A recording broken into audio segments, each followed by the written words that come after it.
Well, it was another exciting weekend for the South Dakota volleyball team as they clinched their third Summit League title in the last 4 years, second straight. And joining me now to talk a little bit more about that and what have happened since then is head coach Leanne Williamson. And Leanne, what a wild weekend. You guys had been waiting so long for the opportunity to host that event, which you earned with your regular season championship back in 2019. So just to finally get that opportunity had to feel good just in and of itself. Yeah, I mean, you mentioned it. Obviously, it's been a goal of ours for a long time of being able to host the conference tournament here, and winning back in 2019 seems like forever ago at this point. So it was cool to be able to work up to this and kind of see things play out. But to actually step on the floor for the first time was, incredible. Over 1,200 people the first night, another 1,000 that second night, and having our fan base behind us, especially with the win. Being able to celebrate in front of them was pretty special. Now, the way it all got started for you on Friday was a little unique in that both the 5 and the 6 seed won on Thursday to advance. That was the first time that had happened since the field went to 6.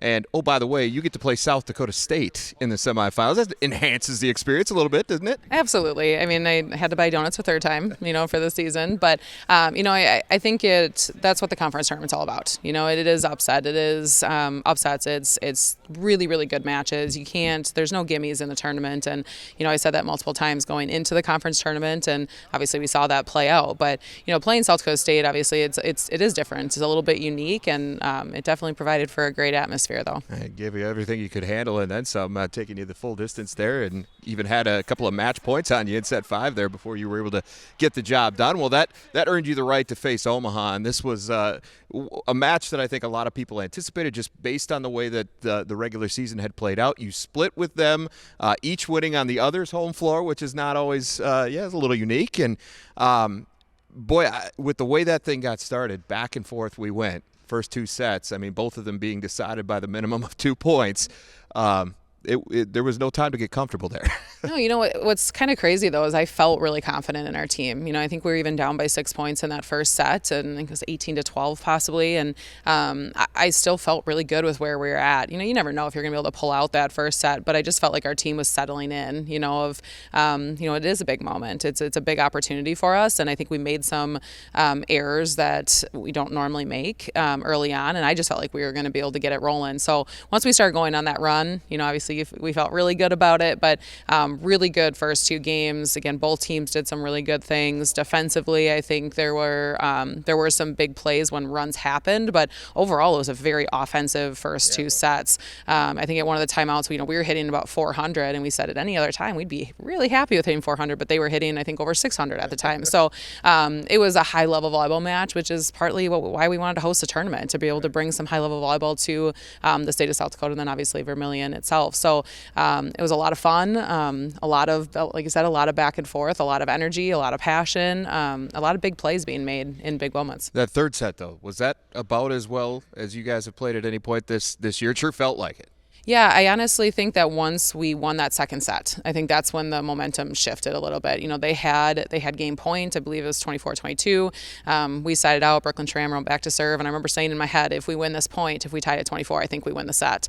And then Junkie hits that ball cross court, and they initially called it out, and our team was adamant that it was in. So I was like, all right, here we go. This is a big moment. So I think once that went in our favor and we were able to go up 2-0, I think our team just felt a huge sigh of relief in a way, and it was kind of that, okay, now let's go.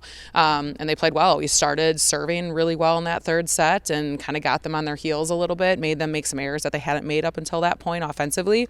And I think our team just really never looked back after that. Yeah, it was pretty impressive, to say the least, against an Omaha team that had only lost 2 in the regular season in conference play all year and beat you on your home floor. So impressive display, no doubt. And then, of course, the championship part of it, the celebration ensues. That's all exciting and to be expected in that moment. But there was an especially sweet moment that happened that Aaron Woodeel from the Argus Leader captured, and it circulated on social media. James Simbrick from the Yankton Press in Dakota had it as well, between you and your daughter. And it seemed like both sides of your life kind of collided in that one moment where you were celebrating all the way around, but you had the extra personal part of it too. What a sweet thing to remember from that. I actually feel like I'm getting emotional again. I feel like every time I see that picture, it just brings back a lot. The season is hard on my family, and with me being gone as often as I am, and even when we're home, I'm gone a lot. And whether it's with recruiting or whether it's, game day preparations, practices. So there are a lot of, situations that I'm not always around. So I think for her to be able to come over to me and for her to be one of the first people that I got to hug after the win, other than the coaches, it really was. It was a really special moment. I had to go seek out my other two boys, but they were pretty sweet too in that moment. But I think that I work really hard to try to be a good coach and a good mom, and have that success in both. And I think you can in this role, but it's difficult at times. So being towards the end of the season, there's already, I think, a little bit more emotion involved with not only the volleyball part, but then the family part of, my kids are kind of getting sick of me being gone. So it was, it's a good moment. It's one that I definitely won't forget, and I'm really glad those pictures were captured. Yeah, a lot of keepsakes from that tournament, no doubt, but that's going to be a big one. You might want to get that one on the wall sooner than later. But anyway, the celebration didn't stop there. Of course, Sunday night you found out what was next, and that, of course, is the NCAA Tournament, which you get by way of the automatic bid.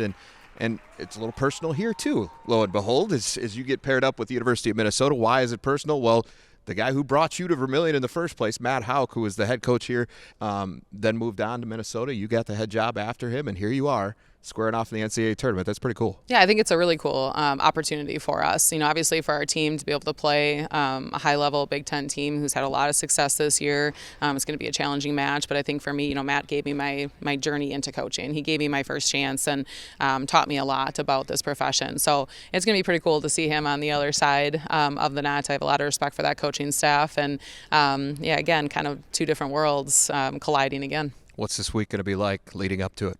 A lot of excitement. Our team is ready to compete again. I mean, I think probably ready after yesterday having a day off, but, we'll prepare the best we can, just like we would for any other opponent. And the experience is just something that you can't really put into words, and I think just as we go through it, I'm excited for some of our players who have been here a few times now, but I'm excited for our freshmen to go through this for the first time and just see the excitement and how, how important this is. And I think as we move forward, having those people that have now been here are going to help us continue the tradition within our program of hopefully getting back. But to me, I think at this point in time, it's relying on a train that we've had all year. And just, playing the game that we all love. And I think sometimes, even last year, if I look back at the tournament, I think the moment got a little big because we did have a lot of people that were maybe there for the first time. So I'm excited to have all those people back with that experience and being able to remember that this is still a game. It's still a game that we all love to play and love to be a part of. And I think that's kind of one of my goals for this week of just making sure that we remember that.